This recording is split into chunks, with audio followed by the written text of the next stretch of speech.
Final segment, Josh Horn, Social Security. The number 737-7587. If you want to join in the conversation, we'll squeeze in a few more questions up until the top of the hour. And waiting through the break, I don't know if it's Donnie with a follow-up or if it's a new Donnie.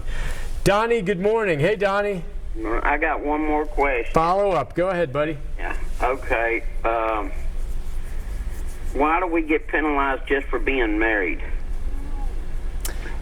I'm guessing he's talking about with SSI. SSI. Yeah, so with SSI, the individual amount is, going into 2020 is $783. But if you're married and living together, then it's $1175, which is obviously less than twice the amount of an individual. The legislation rationale is basically that you're sharing expenses, that instead of having two mortgages, you've only got one mortgage. Instead of two utility bills, it's one utility bill. And so that's kind of the rationale. Whether you agree with it or not, I don't know. But well, my answer for that is me and my sweetie. If we're in that situation, we ain't getting married. We're going to live together, and we're going to be drawing those separate checks at $1,400 instead of $1,100. We're just not going to get married. Some people choose to do that. No, I understand. Yeah. You want to get married, and it's an institution, it's fine. But man, that's costing you $400 a month. If that's good with you, go for it. If not, don't get married and live together. That's not illegal. It's not illegal. But good question, Donnie. That's the way it's set up. That's interesting. We've answered that question before. Let's go next to Deborah. Hi, Deborah. Good morning. Good morning. I was calling with a question in relation to survivor benefits. I've worked for the state of Tennessee for 30 years this month. I'm 58 years old, and I had a husband that passed away about 10 years ago, but he made about 4 times my income. And I wanted to be clear in respect to when it was that I can start drawing his or the benefit for a survivor. I'm trying to weigh all my options, of course. I, would love to be able to retire at 30 years, but with the state, that's just not even feasible in terms of a survivable income. And then I know with his income being so much more than mine, I just don't want to be kind of stupid in waiting for that benefit and then saying, well, geez, I wish I'd done this sooner, knowing the cost of living and how I'm sure his monies that would benefit me could allow me to live more comfortably than what I even make now. So I just wanted to know, is it true that at 60 I can start or apply for that? And what is your thoughts regarding, my dilemma particularly? Yeah, all right. Yeah. So you answered part of your own question as far as the 60 is the earliest that you can draw survivor benefit. 62 is the earliest you can start drawing on your own record.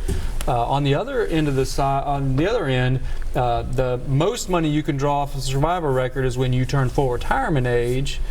But your benefit will continue to grow up until age 70. And all this transition is a month-by-month increment. So you can start drawing early, and it's going to be a lower amount at age 60 on your survivor benefits. It's going to go, if you wait, it's going to go up a little bit every month that you wait until your full retirement age. On your benefits, you can draw. You're going to take some reductions, but you can draw as early as age 62 based on your work activity. But it's going to go up a little bit every month you wait up until age 70. So when it comes to survivors in your own record, you kind of have to look at those numbers and decide, because you can start drawing the survivor benefits and switch to your own later on, or you can start on yours and switch to that survivor later on. So for example, you could start the survivors at age 60 and let yours grow up until age 70, which may or may not ever be more than that. I don't know, if yours is too low, it may never be more than your survivor benefits, but some people can let that grow up until age 70 to switch over. On the other hand, some people say, hey, look, I think I'm probably going to live into my 90s, so I'm going to go ahead and take mine now, even though it's less, and let that survivor benefit grow, and then when I turn full retirement age, I'll switch over to the survivor benefits and have that higher amount for a longer period of time.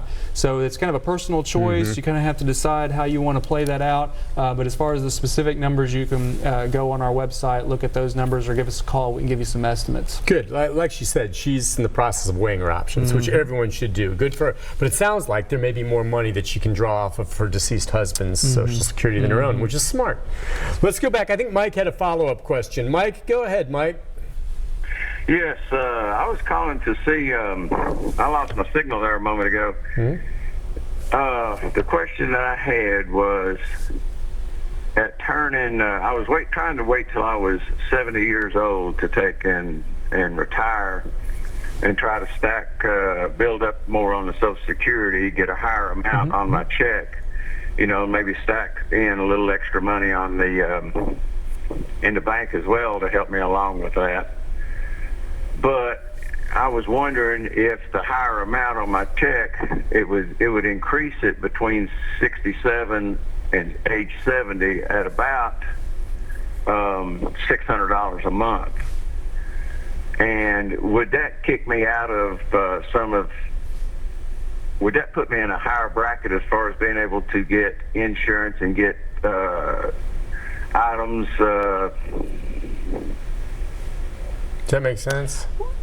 For less money. Let's see, what am I trying to say? I know what I want to say and can't say it for the life of me. Oh, I've been there, my friend. I've been there. Well, I mean, it's just, But it's just a fact of some of the government subsidies and all that they give people, because they're in a lower income bracket. If I make more money and end up being taxed or charged off on that, would it make more sense to retire at an earlier age? Yeah, I can't answer that for you. That depends on those individual programs and what their limits are, and also depends on what your other income besides Social Security is. If you've got a pretty good amount of pension, and then you're looking at a pretty good amount of Social Security, and then those state-funded programs or whatnot to help you with your bills or your electric or whatever else, I mean, they may boot you off. I don't know. They may boot you off anyway if you've got both of those things. I don't know what those rules are. You'd have to kind of look into that, check that, look at the numbers. I'll tell you an example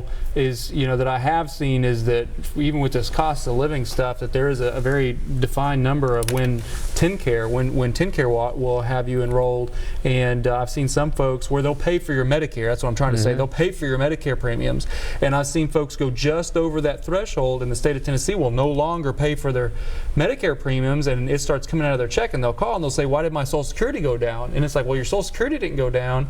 The state stopped paying for that, and so it appears that because you're now having to pay for that. And I don't have any control over that. That's state rules, and what you're talking about would be the individual rules of the programs you're talking about. So you'd have to check with them and look at your total numbers. Good idea to check, though, because oftentimes it will mean that, so you don't have any surprises if they're going to cut it. Let's go to Diane. Hi, Diane. Are you there, Diane? Yes. Go ahead, ma'am. I have a question. I'm not sure exactly how this works with Social Security, but there's a law Social Security has about a child bride.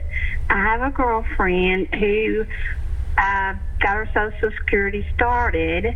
Her first husband, they were young too when they got married, was deceased. And she ended up getting some part of his Social Security. It had something to do with the child bride law, whatever that is. I'm not real sure. So you're saying she was a child bride, meaning she was under 18 when she got married? 18 or below, yeah. Huh.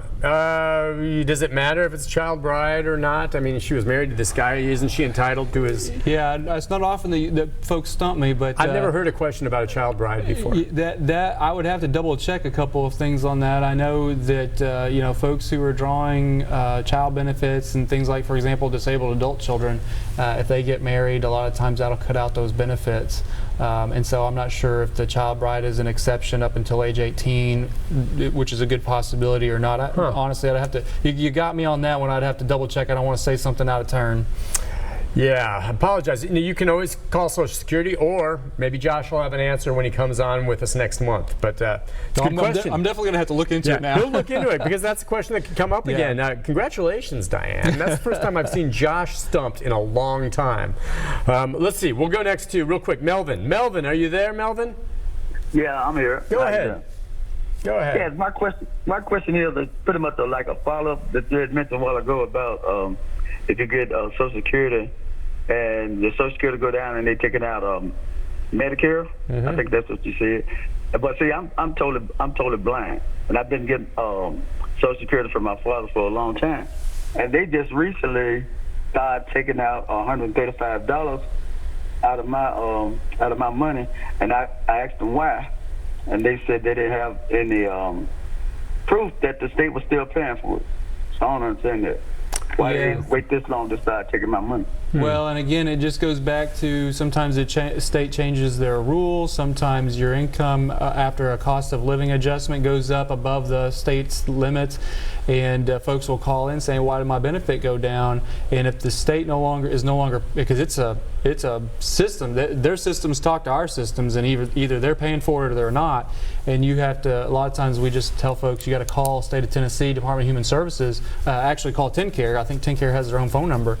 And talk to them about it and just say, hey, it looks like you were paying for my Medicare, but now you're not. Can you, help me figure out why, and go from there. Real quick, let's just see. We've just got about 30 seconds. Do you have a quick question, Charles? Are you there, Charles? Yes, I do. Real quick, Yes, real I'm quick, here. real quick. You got about 30 seconds.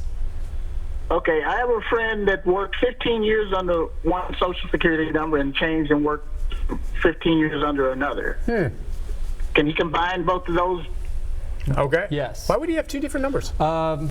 There's a rare but occasional life endangerment situations, witness relocation, things like that. It could be something along those lines. But yes, we can cross-reference, and or there's sometimes we have scrambled earnings situations. So yeah, there are methods to combine those. Now, I apologize, Charles. We didn't have more time to get more details. I'm kind of curious why that comes up. That's not often. Not often. That someone. It's very. But it happens If I want a new occasionally. Social Security number just because I don't like mine, I can't do that, can I? There's some very specific reasons. Yeah. Otherwise, that number's with you for life. Yeah. And don't forget, we got a lot of scam calls out there. Yeah. Last You thing. don't want to be changing a bunch of numbers. Be careful with the scam calls. We're not going to call and threaten you, anything like that. I just want to make a quick mention. I'm getting calls every day. There's a lot of scam calls out there. Be very careful. Yeah. If anyone calls you and says your Social Security benefit's at risk unless you talk to them and send money or whatever, they're lying. It's a flat-out hoax. It's not true. Under no circumstance do you give them any money. Instead, just hang up on them. I promise you. I'm telling you the truth, and don't worry about it later. They don't call you and threaten to take your benefit. It simply doesn't happen. Josh, you're awesome. Thank you. Thanks for coming on. We'll see you again in a month, Yep, all right? we'll do it. Back with a programming note right after this.